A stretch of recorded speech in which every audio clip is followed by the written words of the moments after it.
Assalamualaikum warahmatullahi wabarakatuh. Baik, pada kesempatan ini merupakan wawancara saya kedua kalinya, yaitu pada kesempatan ini yaitu dengan Bapak Nedi Lesmana.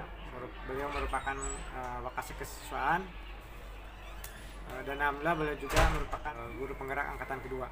Iya Pak Nedi. Pagi. Ya, mohon maaf mengganggu waktunya. Pada kesempatan ini saya mewawancari Bapak. Nah, pertanyaan yang pertama yaitu yang saya amati, mengapa sebagian besar siswa cenderung kurang berminat pada pembelajaran matematika? Gimana menurut Pak Nedi? Oke, kaitan dengan minat ini kan sebetulnya faktor dari dalam, Pak. Ya. Nah, ketika berkaitan dengan minat, tentu kita sama-sama paham bahwa kita kenal ada istilah multiple intelligence. Ya. Jadi ada kecerdasan yang dimiliki oleh setiap anak itu berbeda-beda. Ada anak yang cerdas dari sisi linguistik, ada cerdas dari segi kinestetik gitu. Ada yang cerdas dari sisi logik matematik. Nah, bagi anak-anak yang memang basicnya dia memiliki kecerdasan logik matematik, pasti dia akan memiliki motivasi yang tinggi dalam belajar matematik. Tapi ketika kecerdasan logik matematiknya yang kurang, justru dia menonjol di bidang linguistiknya, di bidang kinestetiknya, pasti memiliki motivasi yang kurang di bidang hitungan, tetapi dia sebetulnya menonjol di bidang yang lain, di bidang olahraga kah, di bidang seni atau bahasa. Jadi sebagai guru tentu kita harus menyikapi ini ketika minat siswa itu rendah karena memang kecerdasan logik matematiknya yang kurang, justru dia menonjol di bidang yang lain. Nah, ini memang bawaan.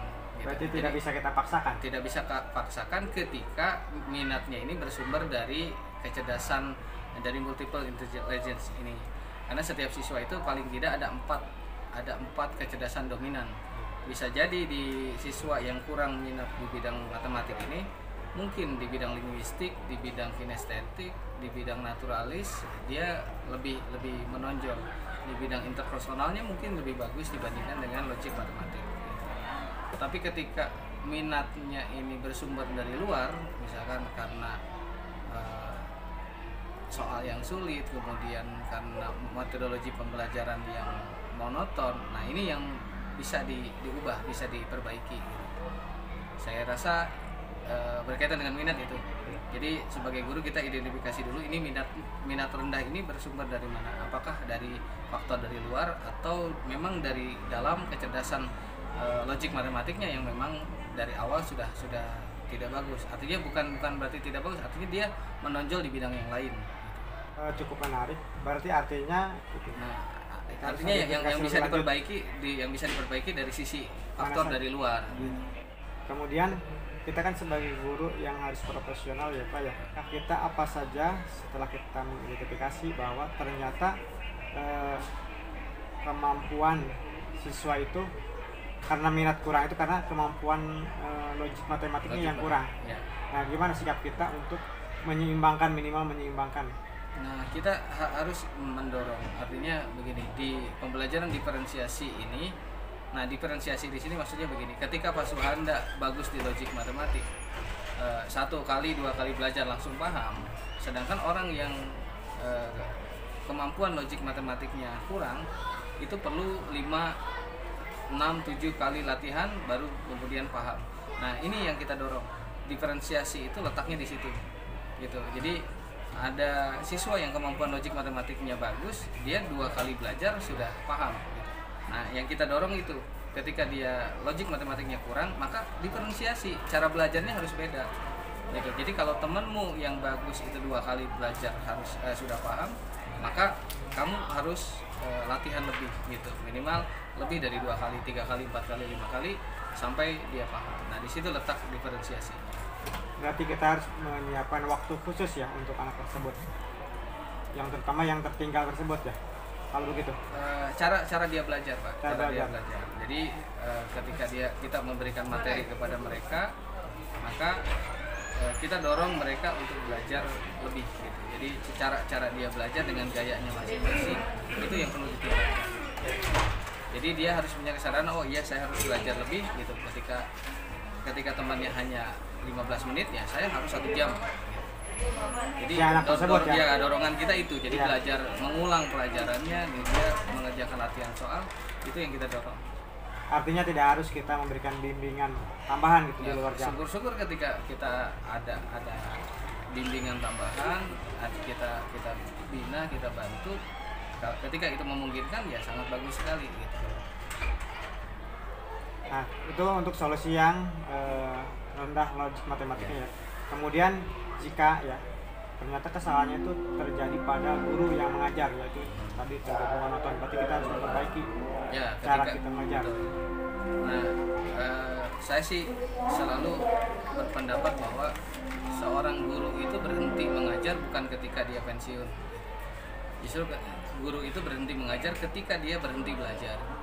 Jadi yang dikembangkan sekarang adalah guru pembelajar, guru juga tidak berhenti belajar, guru harus terus meningkatkan kompetensinya dari sisi pedagogik, dari sisi profesionalnya juga.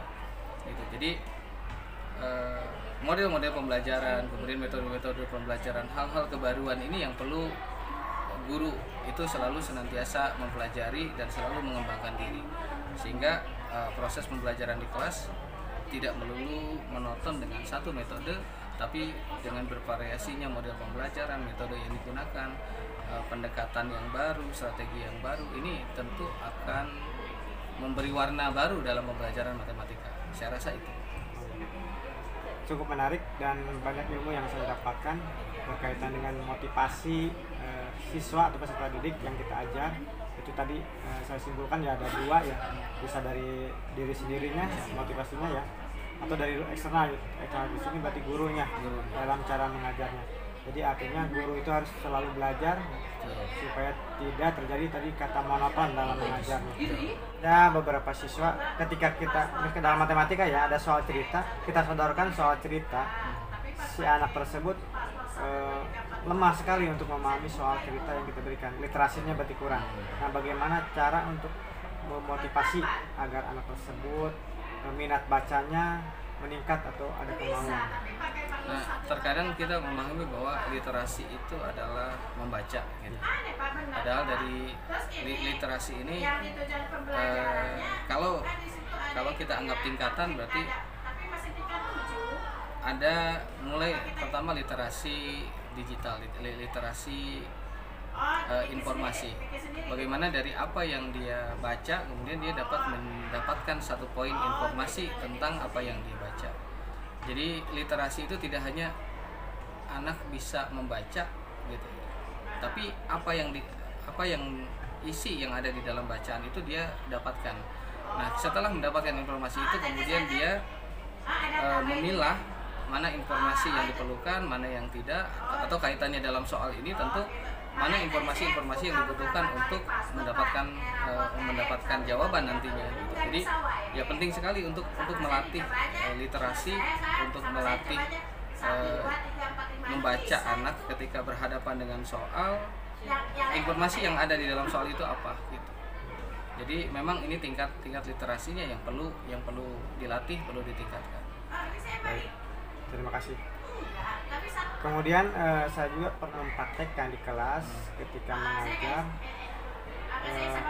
seolah-olah si soal itu kita aplikasikan, maksudnya kita gambarkan ketika kita gunakan di dalam kehidupan sehari, misalkan dalam pengukuran ataupun dalam perhitungan perdagangan. Nah, di situ ada beberapa anak memang respon terhadap hal tersebut, ada beberapa juga yang artinya tidak menghiraukan, cuek.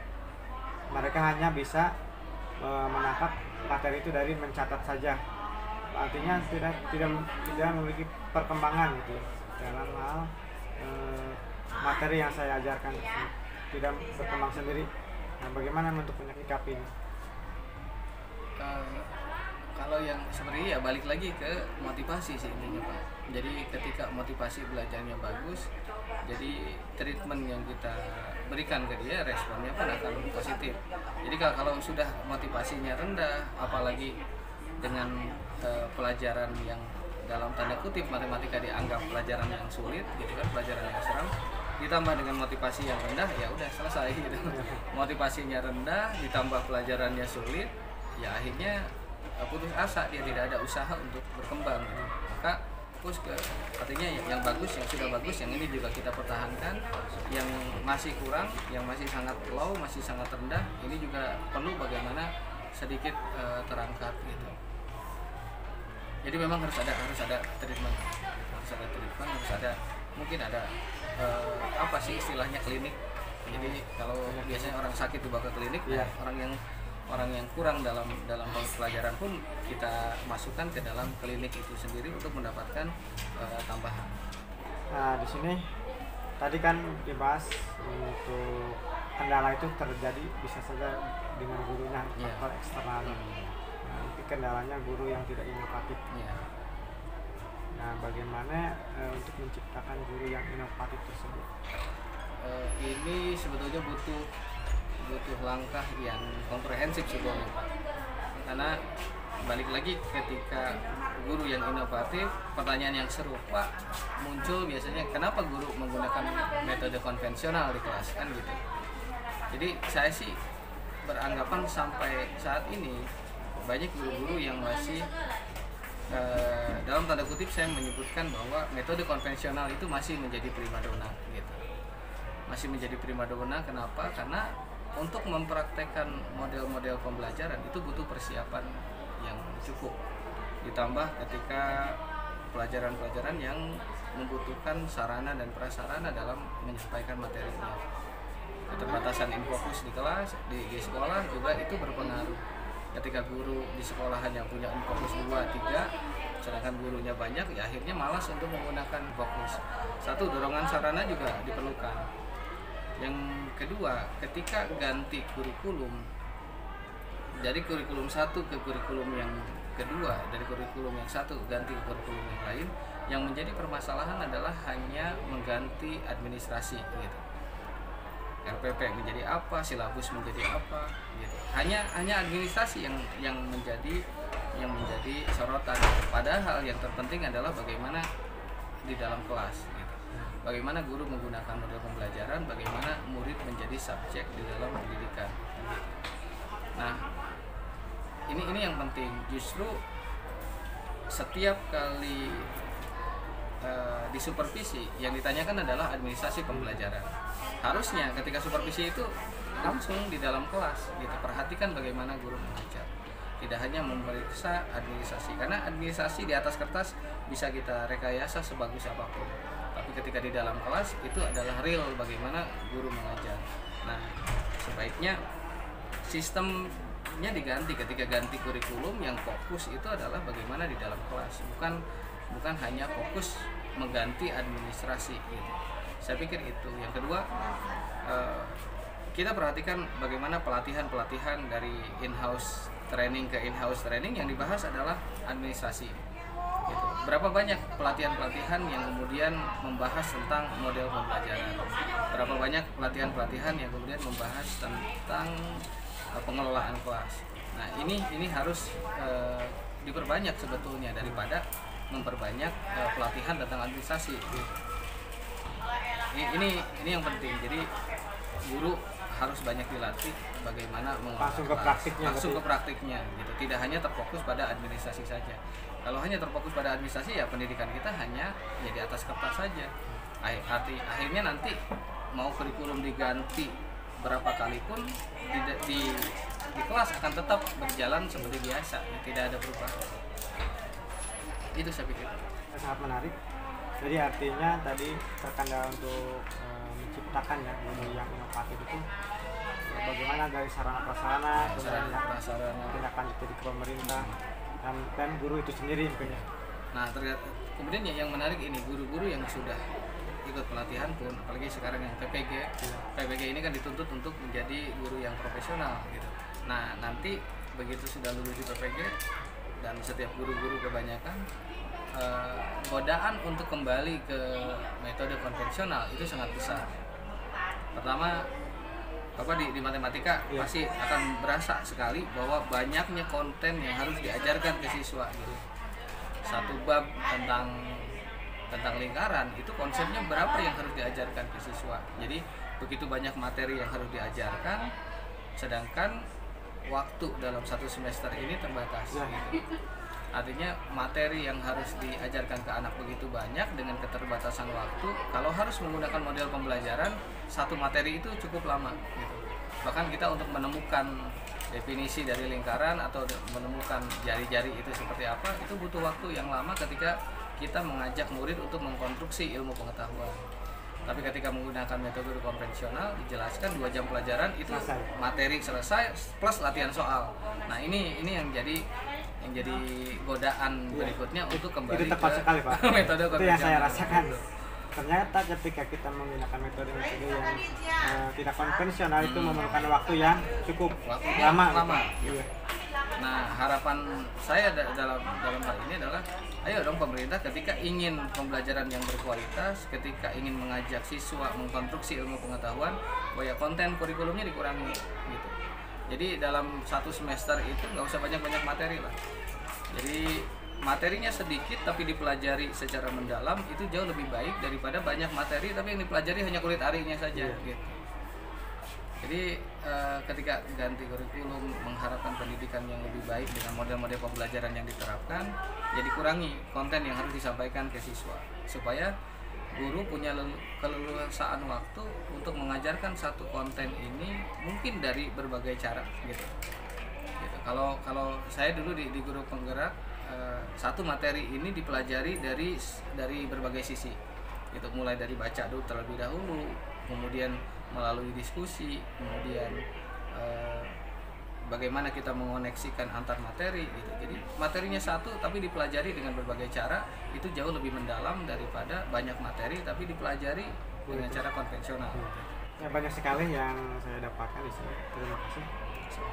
Walaupun saya ini mewawancarai Wakasek, tapi saya serasa mewawancarai ahli pendidikan. Masya Allah.